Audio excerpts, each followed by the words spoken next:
Assalamualaikum warahmatullahi wabarakatuh. Kami dari kelompok 6 ingin menjelaskan mengenai sistem penunjang keputusan kelompok.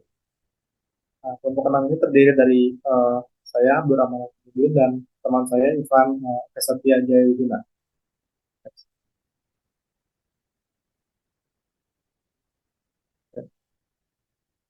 Dalam era globalisasi, teknologi informasi yang semakin maju, organisasi dihadapkan pada tantangan yang kompleks dalam pengambilan keputusan. Proses pengambilan keputusan yang efektif dan efisien sangat penting untuk mencapai tujuan strategis dan operasional. Salah satu alat yang dikembangkan untuk mendukung proses ini adalah Group Decision Support System atau GDSS. GDSS bukan hanya alat teknis, tapi juga merupakan pendekatan strategis yang membantu organisasi dalam menghadapi tantangan pengambilan keputusan yang kompleks di era digital ini. Oke, di sini ada perbedaan uh, DSS dan IDSS. Biasanya dalam DSS, cakupan yang untuk mengambil keputusan hanya untuk level tertinggi seperti manajemen senior. Sedangkan pada IDSS menganut pengambilan keputusan secara bersama-sama, di mana setiap anggota dalam satu kelompok memberikan kontribusi secara bersamaan untuk menghasilkan keputusan. Komponen di IDSS pada dasarnya sama dengan DSS, di mana ada hardware, software, dan manusianya. Tapi sebagai tambahan pada GDSS ditambahkan dengan lingkungan kolaboratif, komunikasi, dan teknologi jaringan untuk menangani partisipan dari tempat yang berbeda. Kemudian definisi dan ciri-ciri GDSS. GDSS adalah sebuah sistem aplikasi komputer yang interaktif dan memfasilitasi pencarian solusi dari sebuah permasalahan atau problem yang semi terstruktur dan tidak terstruktur dengan seperangkat membuat keputusan yang bekerja sama sebagai sebuah kelompok. Kemudian ciri penting GDSS adalah sistem yang pertama itu sistem informasi yang didesain khusus, bukan sekedar konfigurasi komponen sistem yang telah ada. Kemudian yang kedua, GDSS didesain dengan tujuan mendukung grup pengambil keputusan dalam pekerjaannya dengan meningkatkan kualitas dan efisiensi keputusan yang dihasilkan.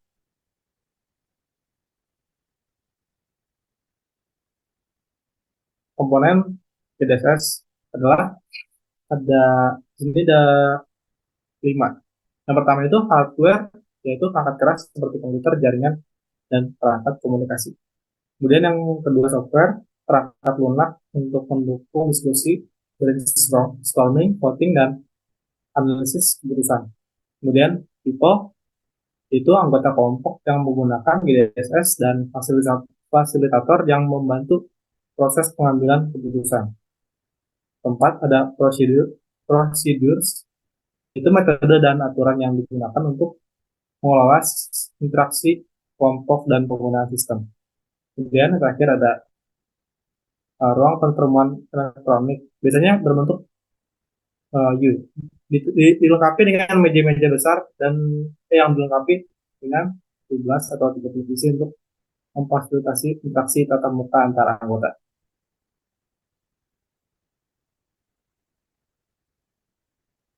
Kemudian ada tujuan GDSS. Tujuan dari GDSS adalah untuk meningkatkan produktivitas dan efektivitas pertemuan pertemuan terkait pengambilan keputusan, baik dengan mempercepat proses pengambilan keputusan, proses pembuatan keputusan serta meningkatkan kualitas hasil keputusan. Hal ini dilakukan dengan memberikan dukungan pada pertukaran ide atau gagasan pendapat dalam intervensi atau pilihan dalam kelompok.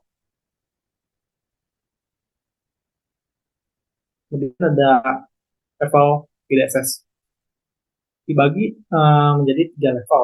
Pertama itu dukungan proses.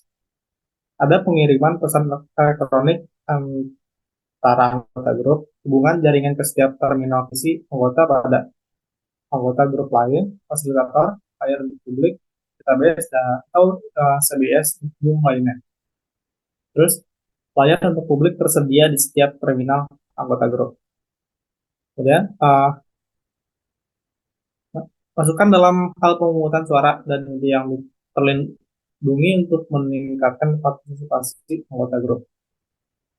Terus, pengumpulan ide pemungutan suara dari setiap anggota grup untuk mendukung partisipasi dan merangsang kreativitas. Kemudian, penyimpulan dan penampilan ide opini.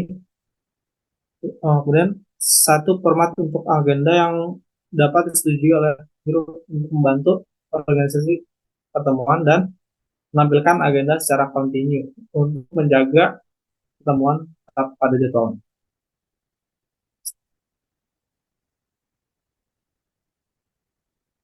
Jadi lanjut. Kemudian level 2 yaitu dukungan pengambilan keputusan. Adanya perencanaan dan model keuangan, pohon keputusan, model probabilitas penilaian, model alokasi sumber daya, dan model pertimbangan sosial. Kemudian level ketiga yaitu aturan penugasan. Lalu software khusus ditambahi dengan aturan penugasan. Misal, beberapa aturan dapat menentukan urutan pembicaraan, tanggapan yang sesuai, atau aturan pemungutan suara.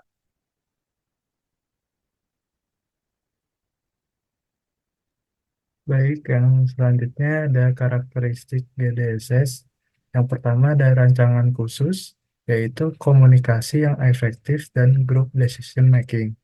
Lalu selanjutnya mudah digunakan dan lebih terstruktur.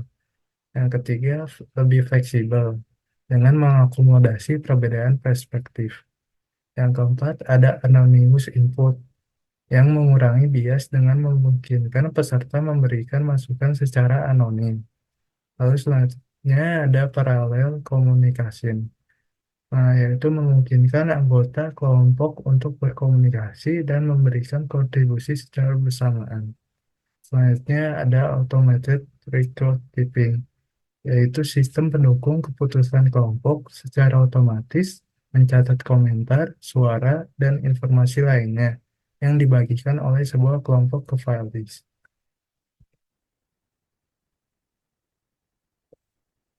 Selanjutnya ada konfigurasi dari GDSS.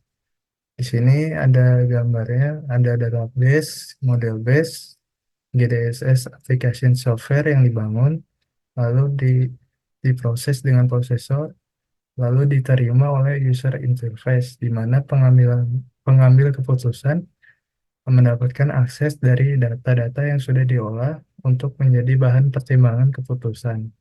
Lalu melalui voting terbanyak akan dipilih keputusan yang paling tepat. Selanjutnya di sini ada topologi GDSS, yaitu di mana di tempat yang sama dan waktu yang sama, GSS dalam suatu ruang keputusan dapat dilakukan dengan GSS dalam suatu ruang keputusan, GSS berbasis web, presentasi berbasis multimedia, penggunaan whiteboard, dan berbagi dokumen. Lalu jika di tempat berbeda di waktu yang sama, GSS berbasis web, penggunaan whiteboard, berbagi dokumen, video conferencing, audio conferencing, komputer conferencing, email, dan voicemail. Lalu selanjutnya ada di waktu yang berbeda, tapi di tempat yang sama, GDSS dalam suatu ruang keputusan, GSS berbasis web, manajemen aliran kerja, berbagi dokumen, email dan voicemail, video conferencing playback. Lalu di tempat berbeda dengan waktu yang berbeda, bisa dilakukan dengan GDSS berbasis web, penggunaan whiteboard, berbagi dokumen, email dan email, manajemen alarm kerja, komputer conferencing with memory, dan video conferencing playback. Lalu selanjutnya ada manfaat GDSS. Yang pertama, adanya komunikasi secara paralel antara anggota kelompok. Yang kedua, menawarkan kesempatan yang sama untuk memberikan ide dan opini. Yang ketiga, mengeliminasi adanya dominasi dari sebagian anggota kelompok. Yang keempat, dapat diketahui dengan cepat adanya kesetujuan dan ketidaksetujuan terhadap opini dalam anggota kelompok. Selanjutnya ada membantu mengatur jadwal pertemuan. Yang terakhir, menyediakan kapabilitas dokumentasi otomatis secara efektif. Contoh implementasi GDSS, misalnya pada rapat manajemen, menggunakan GDSS untuk merumuskan strategi perusahaan, mengevaluasi proyek, dan membuat keputusan taktis. Lalu selanjutnya pada pengembangan produk, tim R&D dapat menggunakan GDSS untuk brainstorming ide, produk baru, dan melihat konsep terbaik. Yang terakhir ada konsultasi publik, di mana pemerintah atau organisasi non-profit menggunakan GDSS untuk mendapatkan masukan dari masyarakat atau pemangku kepentingan. Selanjutnya ada keterkaitan GDSS dengan DSS. Apabila ukuran jumlah orang dalam kelompok menyusut menjadi satu, GDSS akan menjadi DSS.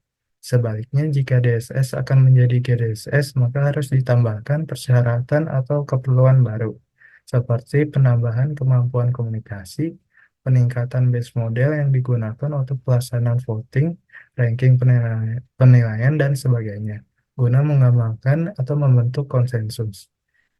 Lalu ada peningkatan reliabilitas atau keandalan sistem. Lalu ada peningkatan fasilitas fisik, kemudian peningkatan setup sebelum sistem digunakan. Kesimpulannya, GDSS adalah sistem yang mencakup berbagai alat dan teknik yang membantu kelompok dalam berkomunikasi, berkolaborasi, dan menganalisis informasi secara lebih efektif. Dengan GDSS, kelompok dapat mengatasi berbagai kendala tradisional dalam pengambilan keputusan kelompok, seperti dominasi anggota tertentu, konflik antar anggota, dan kesulitan dalam menggabungkan pendapat yang berbeda. Meskipun ada tantangan dalam implementasinya, manfaat yang diperoleh dapat sangat signifikan bagi organisasi. Dalam dunia yang semakin kompleks dan kolaboratif, GDSS menawarkan solusi untuk memfasilitasi pengambilan keputusan yang lebih baik dan inklusif. Cukup sekian presentasi dari kami. Terima kasih atas partisipasi dan perhatiannya. Sebagai penutup, kami ingin mengingatkan teman-teman untuk tidak lupa mengerjakan kuis yang sudah kami sediakan di Google Form. Silakan akses link yang sudah di-share di grup chat WA sebelumnya. Akhir kata, terima kasih atas kerjasamanya dan selamat mengerjakan.